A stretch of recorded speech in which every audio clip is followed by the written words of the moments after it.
Es una gráfica muy fácil. Abajo tenemos la concentración del sustrato. Aquí en Y, perdón, tenemos la velocidad inicial. Cuando diga V0 es velocidad inicial. Aquí tenemos la Vmax, que era cuando el sistema estaba saturado, ¿se acuerdan? Cuando ya no logramos más. Y la mitad de la Vmax, digamos, si la Vmax es 100, cuando está en 50, eso es lo que llamamos Km, ¿verdad?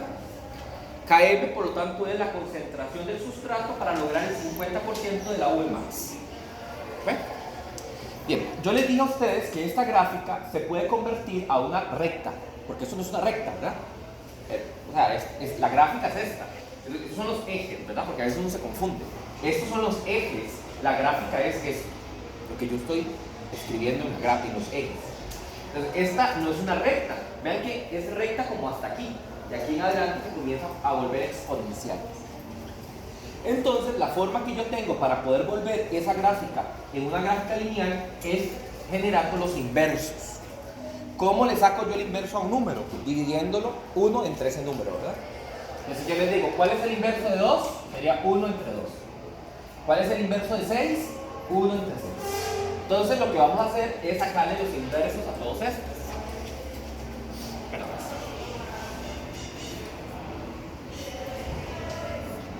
Entonces lo que vamos a hacer es sacarle los inversos a la Vmax, graficar el inverso de la concentración del sustrato, el inverso de la Km y el inverso de la velocidad inicial. Cuando hacemos eso, vamos a convertir la gráfica de una gráfica exponencial a una gráfica lineal. ¿Okay? Y eso es lo que se llama la gráfica de Lineweaver-Burk, que es lo que vamos a ver.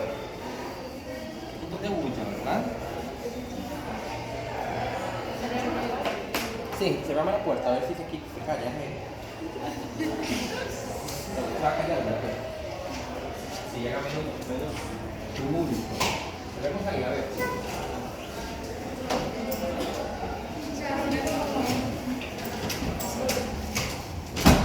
Sí, Vamos a hablar, man. Bien, entonces ahora veamos algunos valores de Km. Recuerden que los valores de Km indirectamente hablan de la afinidad. Cuando ustedes vean que una enzima tiene valores de Km muy bajos, significa que hay mucha afinidad. ¿Verdad? ¿Qué significa afinidad? Significa que la enzima se une mejor al sustrato. En cambio, cuando yo tengo valores de Km muy altos, por ejemplo esta enzima, la quimiotripsina, ocupamos una gran concentración de sustrato para lograr la mitad de la velocidad máxima, por lo tanto la afinidad es menor. En otras palabras, a mayor valor de Km, menor es la afinidad. Y les repito que la afinidad sería pues la tendencia de la enzima a unirse al sustrato. Entonces ahí tenemos una tabla, vean que está en milimolar. Obviamente tenemos que comparar en la misma unidad de concentración. Yo no puedo comparar KMs en diferentes unidades, jamás, porque no tengo parámetros. O tengo que convertirlas a una misma unidad. Aquí lo tenemos en milimolar. Entonces vean ustedes, por ejemplo, que esta enzima, la hexoquinasa, exo, ya les había explicado, significa que fosforila a las hexosas. Esta enzima tiene un valor de Km para el sustrato de ATP de 0,4 milimolar. En otras palabras, a 0,4 milimolar de ATP está la mitad de la velocidad máxima. Para el sustrato glucosa tiene una Km de 0,05. Significa que a 0,05 milimolar de glucosa está a la mitad de la velocidad máxima esa enzima, en cerebro, porque ahí están describiendo el cerebro. O por ejemplo esta, qué sé yo, la quimiotripsina, que es el ejemplo más drástico, ocupamos 108 milimolar de este sustrato para que la quimiotripsina tenga el 50% de la actividad. ¿Qué eso significa? Entonces, entre mayor sea el valor de Km, menor va a ser la afinidad, o al revés, entre menor es el valor de Km, mayor va a ser la afinidad. Bien, entonces ahora lo que vamos a hacer es transformar la ecuación, la gráfica de Michaelis-Menten a la ecuación, ¿verdad?, de Lineweaver y Burk. Bien, entonces vamos a irnos a la pizarra y vamos a hacerlo.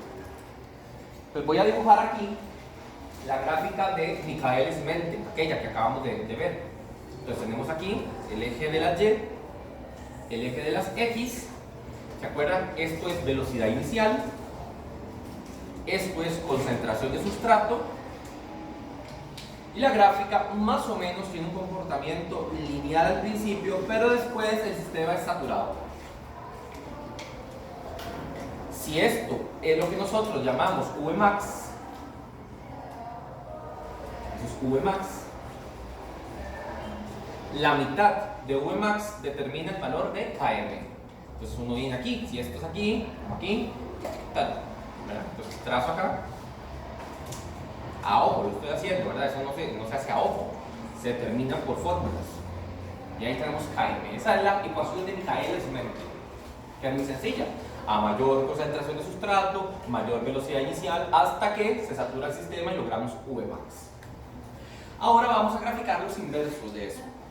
Para graficar en los inversos tenemos que hacer unos planos cartesianos. Entonces vamos a hacer el plano cartesiano que ustedes conocen. ¿Ok? Y bueno, les cuento que estos dos valores, tanto la concentración de sustrato como la velocidad inicial, van en los mismos ejes. Pero ya no es el número entero, sino que sería 1 sobre la concentración del sustrato. 1 sobre la concentración del sustrato. Y aquí ya no sería velocidad inicial, sino sería 1 sobre la velocidad inicial.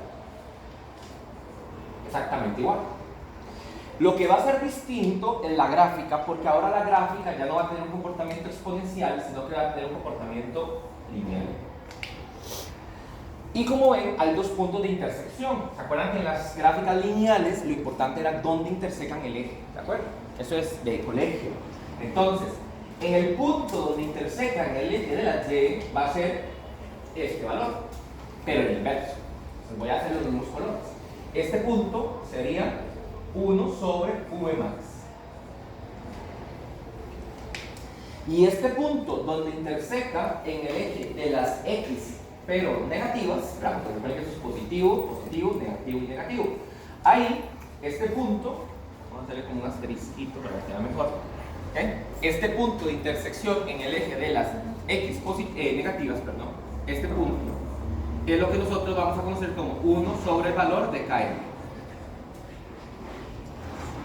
Entonces vean que las estamos transformando.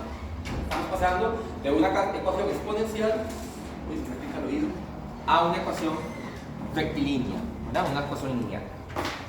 ¿Okay? ¿Estamos claros? Eso es, esta es la gráfica de Michaelis-Menten y eso se llama el Line-Burke. Ya van a ver cómo se escribe, como line. Bueno, no está fácil, Line-Burke, no está fácil. Burke. Ya me imaginé cómo iban a poner Burke. Ay, deseo que esto tenga como 3 litros, tan rico. Pero tan caro. Toda la carísimo. El peso de ese chunchito. Sí, y tiene un cartón como así por eso. Estos son los que se llaman café olé, no sé si los han visto, que son sabrosos, pero el vidrio es así. Uno ve, la botella es como un anteojo así gruesísimo y adentro tiene 3 gotas y vale como 1200. Yo no tomo café caliente, solo puedo tomar café frío, no sé por qué. El oro me cae pasado, ese me encanta. Bien, estamos. Bueno, eso es el asunto. Ya lo vamos a ver porque a partir de estas gráficas uno puede graficar los inhibidores enzimáticos, que es el tema que vamos a ver. Lo borro.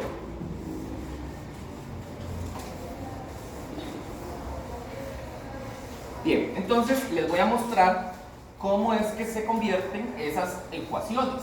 Yo les había dicho antes, les había mostrado, pero no le presto mucha atención. Esta sería la ecuación que sustenta esa gráfica. Ustedes saben que todas las gráficas sacan una ecuación. Esta es la ecuación de esa gráfica. Cuando yo convierto esa ecuación en los inversos y grafico sus resultados, me da la gráfica que yo acabo de dibujar. Que de hecho le podemos sacar la pendiente, pero jamás, ¿verdad? Ya, cuando uno le dicen pendiente, uno se muere, ¿verdad? Porque eso ya uno lo odia. Eso no lo vamos a ver, ni importa qué es la pendiente. Pero lo que a mí sí me importa es poder graficar los inhibidores. Cuando yo era estudiante de medicina, nos ponían a hacer esa carambada. Ustedes no saben lo que era esto de horrible, digamos, y después hacer la gráfica. Pero eso no tiene sentido. Es decir, por lo menos para un estudiante de medicina no tiene sentido. Ahora, lo que sí tiene sentido es eso, que son los inhibidores. Las enzimas se pueden inhibir por otras moléculas y a esas moléculas le llamamos inhibidores. Son importantísimas porque muchos fármacos actúan como inhibidores de enzimas. Muchísimos. De hecho, la gran mayoría. Entonces es muy importante para este curso, para farma y para medicina interna. Entonces, cuando una molécula interfiere con la enzima, pues obviamente la catálisis, que es la reacción que mediaba la enzima, ocurre menos o más lento, ¿verdad? Entonces, hay dos tipos de inhibidores: los inhibidores reversibles y los irreversibles.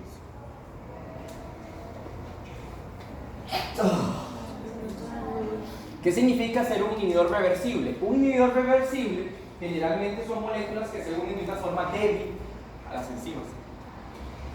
Salud. Porque siempre en la mañana me da eso. Entonces, los inhibidores reversibles son moléculas que se unen a las enzimas, pero de una forma, llamémosle así, no covalente. Entonces, son uniones que son uniones sencillas de romper. Entonces, son reversibles, porque la enzima puede estar inhibida, puede no estar inhibida. Puede estar inhibida, puede no estar. En cambio, los inhibidores irreversibles se unen por uniones covalentes. Entonces, ya aquí no es tan fácil separar el inhibidor de la enzima. A estos inhibidores irreversibles es lo que popularmente ustedes conocen con el nombre de venenos. Son los venenos. ¿Ok? Entonces ven qué interesante. Ayer le decía a sus compañeros, esto lo vemos en farmacología clínica, los inhibidores competitivos y no competitivos. Esto se ve en toxicología, ¿verdad? O sea, es como pasar de la bioquímica a la farmacología, pero esto se estudia en un área y esto se estudia en otra, porque el abordaje es diferente. ¿Y por qué? Porque la unión es diferente. Si la unión es débil, bueno, es reversible. Si la unión es fuerte, la cosa es irreversible. Ahora, los inhibidores reversibles a su vez se clasifican en tres familias: los que son competitivos, los que son no competitivos y los mixtos. Estos son muy complejos de entender, por lo tanto no los vamos a ver, por lo menos a este nivel. Nos vamos a centrar en estos dos. Bien, vamos con los primeros, los inhibidores competitivos. Los inhibidores competitivos son aquellas moléculas que se parecen tanto al sustrato original que compiten por el mismo sitio activo en la enzima. Eso es. Pues son moléculas tan parecidas al sustrato original que compiten con el sustrato original por ese mismo sitio. Haciendo una analogía, sería como si hubiese aquí un único sitio para sentarse en el aula y entonces normalmente quien se sienta en esa silla, digamos, es el compañero. Pero entonces aparecen en escena un montón de personas parecidas al compañero. Entonces, las otras personas parecidas a él compiten por esa silla. Eso es una inhibición competitiva. Obviamente, ¿de qué va a depender quién se una o quién no se una? De la cantidad. Entonces, ahí tenemos que hablar de la proporción, es decir, entre cuántos compañeros originarios hay o cuántos de los inhibidores hay. Porque si yo tengo más inhibidores que el compañero, por chances, por lógica, por probabilidad, hay más probabilidad que se unan los otros que son más que él, que es el sustrato original. ¿Sí? Lo mismo le pasa a las enzimas. ¿Okay? Aquí tienen una imagen donde tienen la enzima en amarillo, tienen el sustrato original en verde y tienen un inhibidor competitivo en color rosado. Vean que las moléculas se parecen mucho. No es exactamente igual, porque si fuera igual sería el sustrato. Pues no, tiene que ser diferente. O sea, tiene algo de diferente, pero se parecen mucho en cómo se une la enzima. Entonces la enzima le es difícil reconocer entre el sustrato original y el inhibidor, porque se parecen mucho. ¿Ok? Porque se parecen mucho. Lo que pasa es que cuando en la enzima se une al inhibidor, pues el sustrato ya no se puede unir a esa enzima, porque esa enzima está ocupada por ese inhibidor. Eso se llama inhibición competitiva. Y es muy importante, y ya les voy a explicar un escenario muy importante donde se aplica este concepto. Entonces, como el inhibidor está ocupando el sitio del sustrato, pues obviamente el sustrato no se puede unir. Y al no unirse el sustrato a la enzima, no hay complejo enzima-sustrato. Si no hay complejo enzima-sustrato, pues no hay catálisis, no hay reacción. No se va a dar. Ahora, ¿cómo nosotros podemos superar el efecto de un inhibidor competitivo? Aumentando la concentración del sustrato original. Volviendo al ejemplo de mi compañero. Si yo solamente tengo al compañero en esa silla y tengo 50 inhibidores, pues es más probable que algún inhibidor se sienta en la silla que él. Pero si yo agrego más compañeros originales, tengo que lograr superar la concentración del inhibidor. Entonces, desde el punto de vista práctico, los inhibidores competitivos se pueden anular, el efecto de ellos, aumentando la concentración del sustrato original. Ahora veamos la gráfica de Langmuir y Burke para un inhibidor de carácter competitivo. En verde tenemos la gráfica normal, la que dibujamos antes. La gráfica, así se escribe, Langmuir, Burke. ¿Okay? Entonces, aquí tenemos en verde la gráfica común y corriente, la gráfica normal, y ahí tenemos en rojo la gráfica del inhibidor competitivo. Vean que el inhibidor competitivo, es decir, la gráfica, interseca en el mismo punto de la gráfica original el eje de las Y, pero interseca en un punto diferente en el eje de las X. Entonces, si recordamos la gráfica que yo les dibujé, este punto era 1 sobre V max y este punto era 1 sobre KM. En otras palabras, quiere decir que el valor de V max no va a cambiar, porque está intersecando en el mismo punto. Ahí no hay cambio. Por eso arriba dice V max igual, porque se mantiene. Ahí no hay cambio en la velocidad máxima de la reacción. Donde hay un cambio va a ser en el valor de Km, porque obsérvese que la gráfica interseca en un punto más cercano al 0 que la gráfica original. Y si ustedes recuerdan, de este lado de los números son negativos y entre más cercano a 0 el número es mayor. Por lo tanto, podríamos decir que el valor de Km aumenta, porque se está acercando más al 0. Ahora, es fácil de aprendérselo de memoria, pero entendamos qué es lo que está pasando. De nuevo, cuando yo hablo de un inhibidor competitivo, me refiero a una molécula que se parece tanto al sustrato original que compite por el sitio justamente de unión del sustrato original. Entonces, lo que estamos viendo aquí es que, aunque se una el inhibidor a la enzima, la velocidad máxima con la que ocurre la reacción sigue siendo la misma. Sí, la reacción ocurre, pero va a ocurrir a la misma velocidad máxima. Lo que va a cambiar es la cantidad de sustrato que ocupo para lograr la mitad de esa velocidad máxima. Por eso es que la Km aumenta. Y recuerden que a mayor Km, menor afinidad. En otras palabras, lo que me está diciendo esto es que sí, los sustratos que se unen a la enzima logran la mitad logran la velocidad máxima igual que las anteriores, pero la concentración de sustrato para lograr la mitad de esa velocidad máxima es mucho mayor. Por lo tanto, la afinidad es menor. Les voy a explicar un ejemplo muy importante. Hace unos meses atrás, todos escucharon que en Costa Rica había un problema con los licores de venta libre, porque estaban adulterados con metanol. En condiciones normales, ¿verdad? El alcohol que uno consume es alcohol etílico, ¿verdad? Hay varios tipos de alcohol.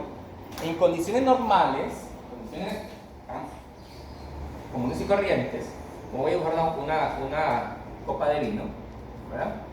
El alcohol presente en las bebidas embriagantes es etílico, es alcohol etílico. Y depende del tipo de bebida, que es una cerveza tiene 4,5, 6%,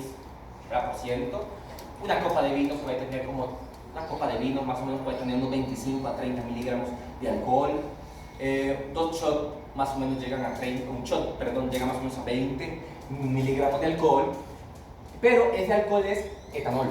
Uno le dice alcohol, pero en realidad alcohol es un nombre genérico de un montón de moléculas. Es como cuando uno dice una sustancia aromática, eso es un montón de gente ahí. Alcohol es un montón de moléculas. Dentro de los tipos de alcohol, los más comunes son el etanol, ¿verdad? Etanol. También está el metanol, el propinglicol, o sea, son alcoholes.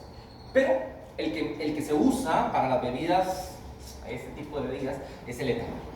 ¿Qué pasa cuando uno toma etanol? El etanol es una molécula muy hidrosoluble.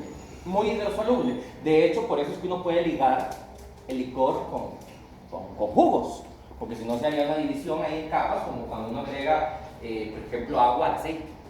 El alcohol, ¿verdad? El etanol es una molécula hidrosoluble por excelencia y por lo tanto se absorbe súper bien.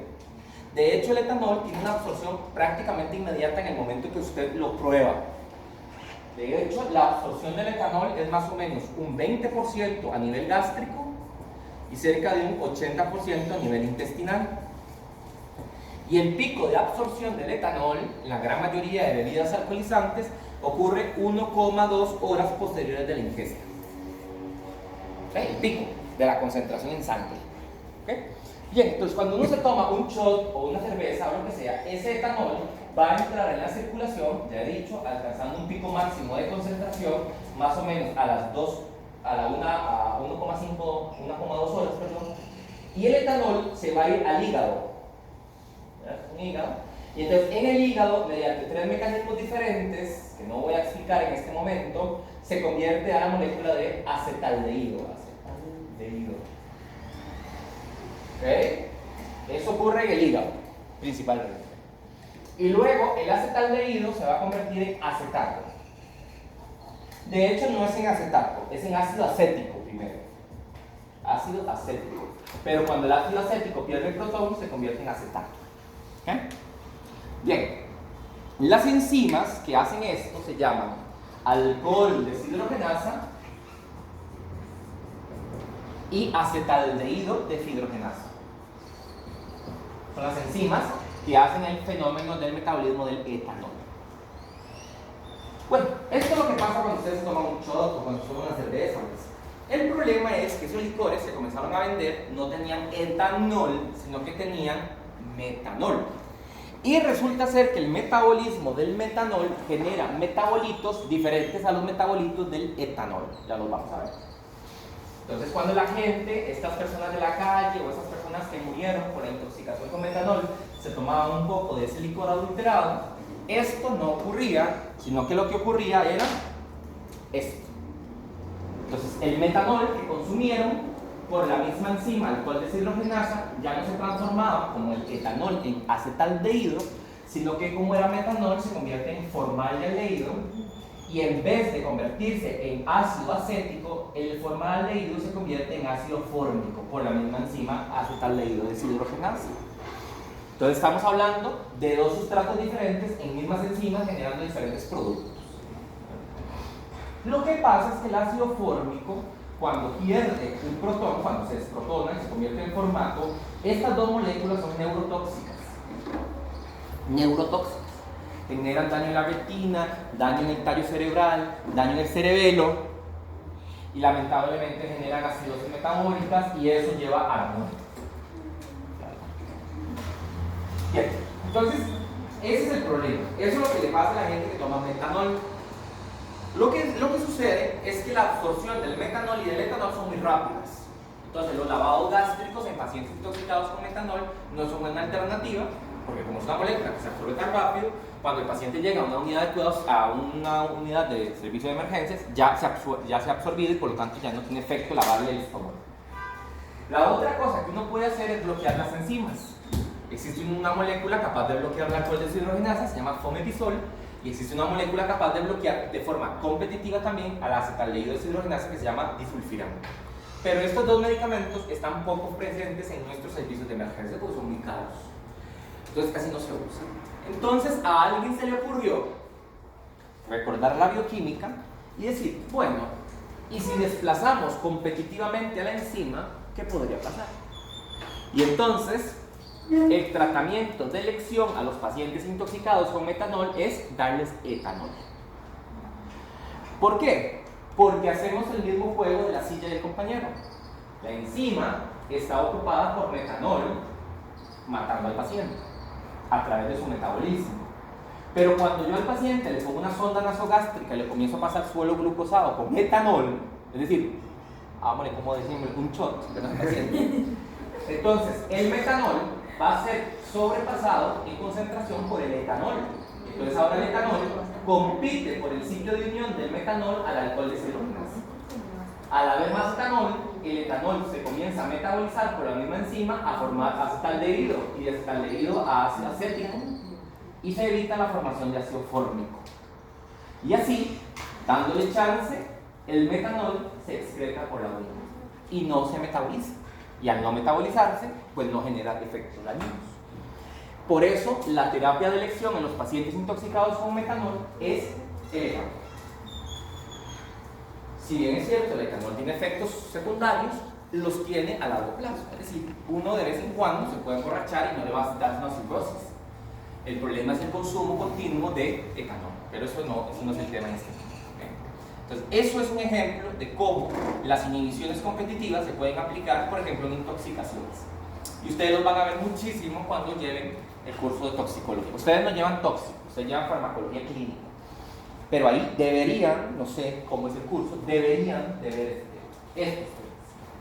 Porque la mayoría de los tratamientos en intoxicaciones se dan así. Si tenemos un sustrato que genera unos metabolitos muy tóxicos, le damos al paciente otro sustrato para que compita con las enzimas, para darle tiempo a ese sustrato, digamos, a ese tóxico de ser eliminado, disminuyendo el efecto sistémico. ¿Okay? Ahora, en otras partes del mundo, por ejemplo en Estados Unidos, en Alaska, en Canadá, en los países de Europa, los países del norte de Europa, el metanol se utiliza como anticongelante. Porque ustedes saben que en los lugares muy fríos el combustible se congela, ¿verdad? Aquí no, pero en lugares fríos del mundo los combustibles se congelan. Usted se levanta en la mañana y el carro no arranca porque lo de adentro, la gasolina, se congeló. A esas combustibles se le echa metanol en esas garrafas, así son. Entonces se le agrega cierta cantidad ya en las bombas, eso no es que uno lo hace ahí, casero, ¿verdad? En las bombas le echan metanol para evitar que se congele. Pero lo que pasa es que la gente puede comprar el metanol y se lo toma para suicidarse. Es de hecho una de las principales causas de suicidio en Estados Unidos, consumo de metanol y de propilenglicol, los dos. Entonces ese es un ejemplo muy importante. Ahora, la dosis de etanol que se usa, bueno, eso no es tema de este curso, pero ustedes lo van a ver después. Pero eso no se hace en un device, para nada. Eso se tiene que hacer en un servicio de emergencia, ¿verdad? O sea, cuando uno tiene un paciente intoxicado con alcohol, con etanol, o metanol, cualquiera de los dos, ese paciente tiene que uno referirlo a un servicio de emergencia de un primer nivel. ¿Por qué? Los pacientes intoxicados con etanol o metanol se pueden morir. Siempre es mejor referirlos. Siempre es mejor referirlos. Profe, ¿cómo se dan cuenta con cuál de los dos está intoxicado? ¿Por un examen de sangre? No, generalmente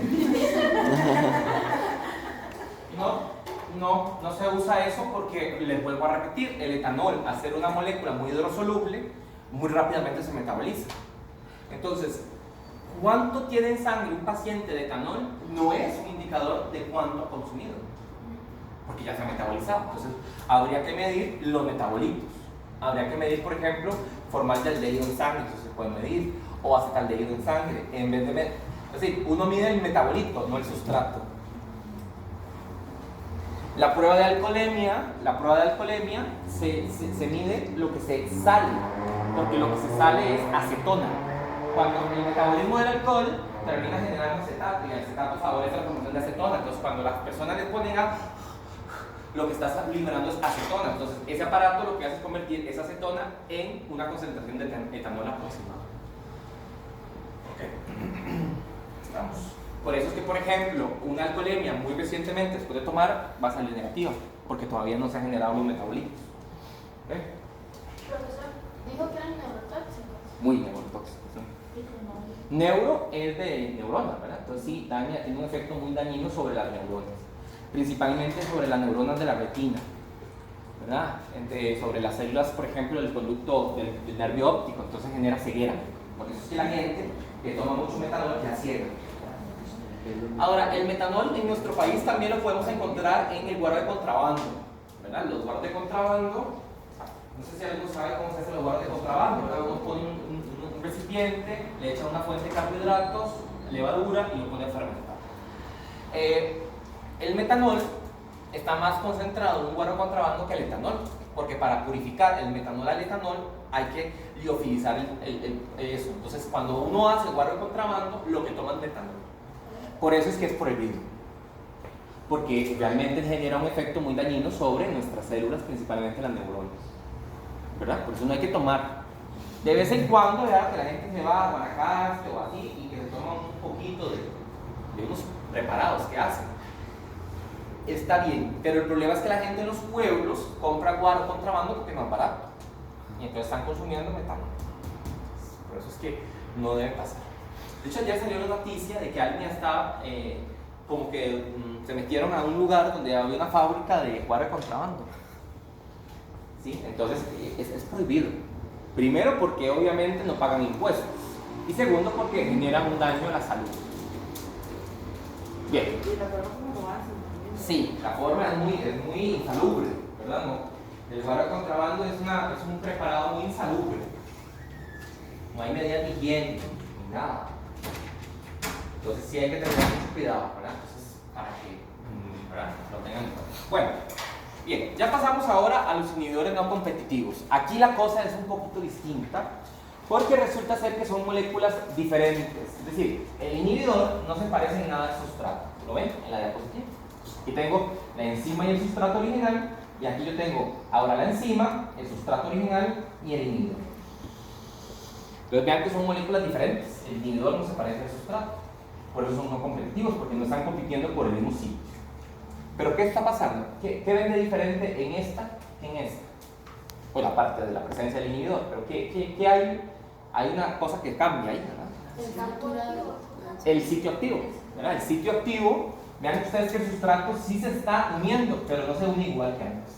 Vean que es una unión, digamos, más débil, una unión más inestable, tal vez incluso se ve como inestable, se ve que sale fácil, ¿no? Eso es exactamente lo que ocurre en los inhibidores no competitivos, ¿verdad? El inhibidor se va a unir a un sitio diferente que el sitio activo. No están compitiendo, pero se va a generar una unión distinta, que obviamente es menor, es más débil. Y eso, al ser una unión más débil, va a generar una gráfica diferente. Veamos la gráfica. En verde tenemos la gráfica original, es decir, la gráfica sin inhibidor, y en color rojo estamos viendo lo que pasa ahora con el inhibidor no competitivo. Vean ahora que los puntos de intersección que cambian son diferentes a los de antes. Ahora, 1 sobre Km es igual, es decir, la Km no cambia. Pero lo que sí está cambiando es 1 sobre Vmax. Como esto, lo que está graficándose es el inverso, por eso es que decimos que Vmax disminuye, porque cualquiera diría, Doc, está más arriba, aumenta. No, porque recuerden que el punto de intersección es el inverso. Cuando usted lo vuelve, pues es menor, ¿no? Entonces, en los inhibidores no competitivos, lo que pasa es que la molécula, al unirse a un sitio diferente al sitio activo, permite sí que el sustrato se una. Es cierto, el sustrato se va a unir, pero la velocidad máxima de la reacción que esta enzima va a generar sobre este sustrato va a ser menor, ¿verdad? Que es lo que estamos viendo ahí. La Vmax es menor. Lo que pasa es que la Km es la que se mantiene igual, porque este punto es el mismo, ¿verdad? Km es igual. En otras palabras, la afinidad con la que se está uniendo ese sustrato a esta enzima es la misma, ¿okay? Pero la velocidad con la que esta enzima convierte ese sustrato en producto es menor. ¿Okay? Es menor. Esos mecanismos los van a estudiar ustedes en farmacología cuando vean, por ejemplo, fármacos que generan efectos de inhibición no competitiva. Ahora, a este tipo de inhibición también se le puede llamar, ¿verdad?, inhibidor alostérico.